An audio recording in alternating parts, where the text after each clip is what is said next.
Canada's federal leaders know there's a lot on the line tomorrow night when they face off on live television. So, which leader do you think has the most to lose or gain from the television debates? Well, Allan Bonner, my guest, knows who he will be watching. He's a communications consultant who has prepped hundreds of political candidates for debates. He's not involved in these debates. He joins me now. That's why he can talk about it. So, Allan Bonner, first of all, let's deal with the news headline that the Auditor General, according to Canadian press, they've seen this draft report, suggests the Harper government misinformed Parliament about a $50 million legacy fund, saying what they did could be illegal. Do you think this could be a game changer? Sure it can.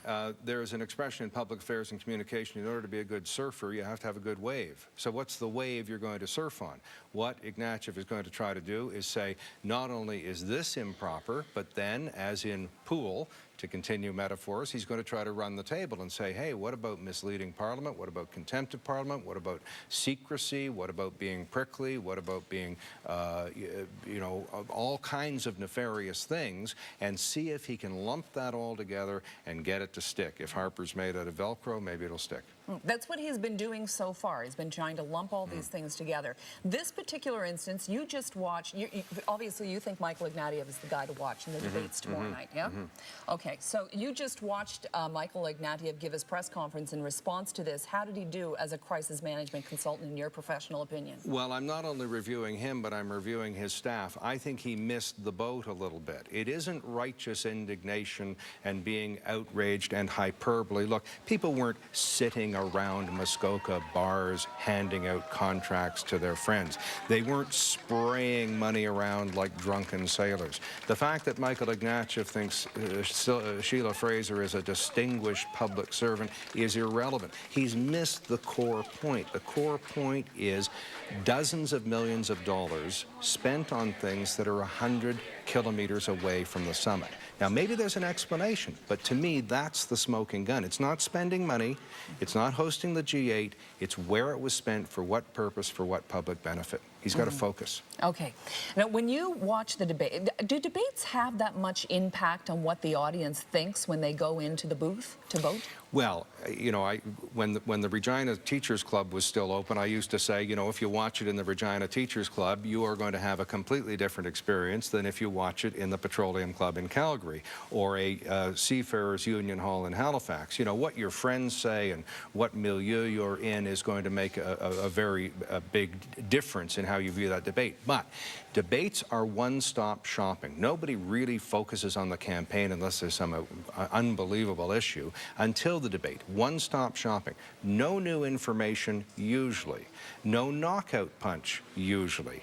But in the 3 to 5 days after the debate, what's everybody talking about around the water cooler? Did you see the debate? No. Well, you should have seen it, because here's what was said. So yeah, they're a really important part of a campaign, and that's why the prudent leader spends 25 hours prepping for it. Which is why they're mostly off today, except for this. And of course, we're showing last year's debates, which is why you're seeing Stéphane Dion in your monitors at home. Now, by the way, if you think I'm exaggerating... Last time's debate, I should say. I've been in the Clinton Library in Little Rock, Arkansas, and I've seen his personal schedule, and I've seen his handwritten notes on his State of the Union address, and I have added it up, and it is about 25 hours, and the handwritten changes he made the day of were excellent changes. The prudent and excellent speaker spends that kind of time prepping. Okay. Before I let you go, in the last minute and a half we have, let's go through the leaders. Harper, his message seems to be, I'm the steady guy. I'm the guy that can get you through this terrible economic crisis. And I've gotten you through so far, so stay with me and give me a majority.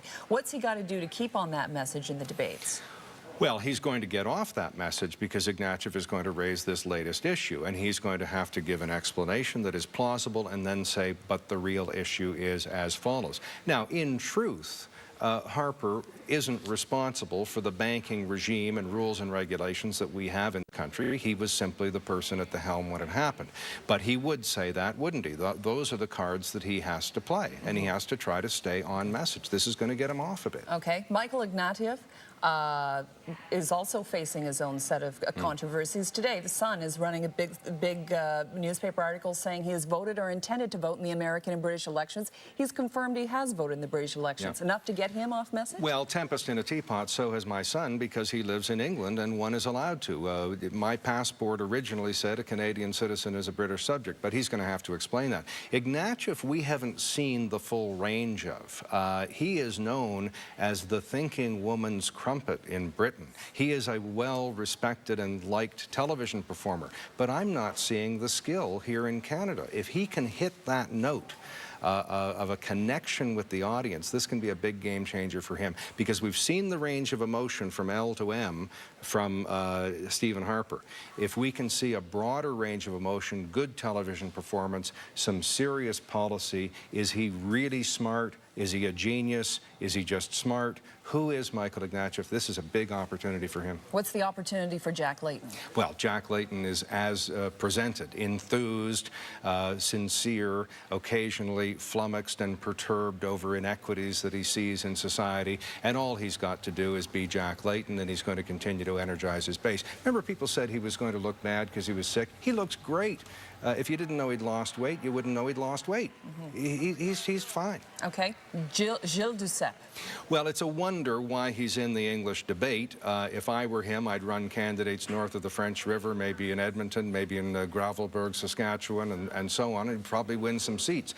But he simply has to be, you know, his own man working away for Quebec, and the single-digit, minuscule percentages of Quebecers who watch the English debate may be influenced by that. Do you think the Auditor General's report, as we know it now, is going to make its way into the debates tomorrow night? Yes, yes, yes, yes.